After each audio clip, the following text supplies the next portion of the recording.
നിങ്ങൾ ഈ സ്ഥലം എവിടെയെങ്കിലും കണ്ടതായിട്ട് ഓർക്കുന്നുണ്ടോ? നിങ്ങൾക്ക് ഓർമ്മ വരുന്നില്ലെങ്കിൽ ഞാൻ ഒന്നുകൂടെ പറഞ്ഞുതരാം. നിങ്ങൾ പൊന്മാൻ സിനിമ കണ്ടിട്ടുണ്ടെങ്കിൽ അതിൻ്റെ ക്ലൈമാക്സ് ഷൂട്ട് ചെയ്തിരിക്കുന്നത് ഈ ഒരു ചർച്ചിലായിട്ടാണ്. എൻ്റെ ക്ലൈമാക്സ് സീക്വൻസ് എടുത്തിരിക്കുന്ന ഈ ഒരു ചർച്ചിലാണ്. നമ്മുടെ ലിജോ മോൾ ജോസ് ഇവിടെ നിന്ന് മെഴുകുതിരിയൊക്കെ കത്തിക്കുന്നത് അതോ ബേസിൽ അവിടെ നടന്നു വരുന്നത് ഇപ്പോൾ ഓർക്കുന്നുണ്ടോ? 1878 ഡച്ചുകാർ പണി കഴിപ്പിച്ച് അവസാനം ഉപേക്ഷിച്ച ഒരു പള്ളിയാണ് ഈ കാണുന്നത്. കേരളത്തിൽ തന്നെ ഏറ്റവും പഴക്കം നിന്ന പള്ളികളിലൊന്നും കൂടെ ഇത്. മൺട്രോത്തുരുത്തിലെ കയാക്കിൻ്റെ വീഡിയോ എടുക്കാനായിട്ട് നമ്മളിവിടെ വന്നെങ്കിലും യാദൃച്ഛികമായിട്ട് ഈ ഒരു പള്ളിയുടെ അടുത്തേക്ക് വരുന്നത്. നമ്മൾ സൺസെറ്റ് കാണാനാണ് വന്നത് ഇങ്ങോട്ടേക്ക്. നല്ല അടിപൊളി സൺസെറ്റ് കിട്ടി. പക്ഷേ നമുക്ക് ഈ നിന്ന ചേട്ടന്മാരാ പറഞ്ഞു തന്നത് ഇത് പൊന്മാൻ സിനിമയുടെ ക്ലൈമാക്സ് ഷൂട്ട് ചെയ്ത പള്ളിയാണെന്ന്. അഷ്ടമുടി കായലിൻ്റെ തീരത്ത് കാണുന്ന ഈ ഒരു പള്ളി ഇപ്പോൾ അബഡൻ്റായിട്ട് കിടക്കുകയാണെങ്കിലും ഇവിടുത്തെ ഒരു ക്രിസ്ത്യൻ ഫാമിലി അത് നോക്കി നടത്തുന്നത്.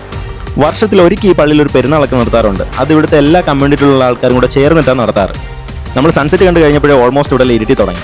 ഇവിടെ ആൾക്കാരുടെ പോക്ക് ഓരോന്നും കാണാത്തതുകൊണ്ട് നമ്മൾ കുറച്ച് പേടിച്ചൊക്കെ നിന്നത്. പക്ഷേ അവിടെ 2 ചേട്ടന്മാരുണ്ടായിരുന്നു. അവർ തോണിക്കാർ, അവർ അക്കരയ്ക്ക് പോകാനായിട്ട് നിൽക്കുന്നേ. നമുക്കിങ്ങോട്ട് വരുമ്പോൾ കാണാനായിട്ട് പറ്റും. ഇവിടുത്തെ ഒരു ഡച്ച് ഫാദർ ആയിരിക്കാം, അല്ലെങ്കിൽ ഈ ഡച്ച് ഫാമിലിയുള്ള ആരോ മെമ്പർ ആയിരിക്കാം. ആ പുള്ളിയുടെ ഒരു കല്ലറ ഇവിടെ ഉണ്ട്. പിന്നെ ഇവിടെ കഴിഞ്ഞിരുന്ന ഒരു ക്രിസ്ത്യൻ ഫാമിലിയുടെ കല്ലറയാണെന്ന് തോന്നുന്നു, അതും ഇവിടെ കാണാം. തൊട്ടപ്പുറത്ത് അവരുടെ കല്ലറയെ കാണുന്നത്. എങ്കിൽ ഈ ഡച്ചുകാർ എന്തിനായിരിക്കും പള്ളി ഉപേക്ഷിച്ചിട്ട് പോയെ? ഞാൻ അവിടുന്ന് ചേട്ടന്മാരോട് ചോദിച്ചിട്ട് അവർക്കും വലിയ ഐഡിയ ഒന്നുമില്ല.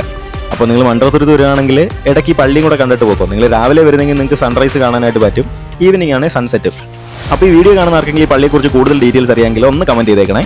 അപ്പോൾ എല്ലാ വീഡിയോയിലും പറയുന്ന പോലെ തന്നെ നമ്മുടെ ചാനൽ സബ്സ്ക്രൈബ് ചെയ്യാൻ മറക്കരുത്. നമ്മുടെ ബാക്കി വീഡിയോസ് എല്ലാം കാണണം. നിങ്ങളുടെ അഭിപ്രായങ്ങളും നിർദ്ദേശങ്ങളും അറിയിക്കണം. അപ്പോൾ ഇനി അടുത്ത വീഡിയോ ആയിട്ട് വരുന്നവരെ എല്ലാ കൂട്ടുകാർക്കും ഗുഡ് ബൈ.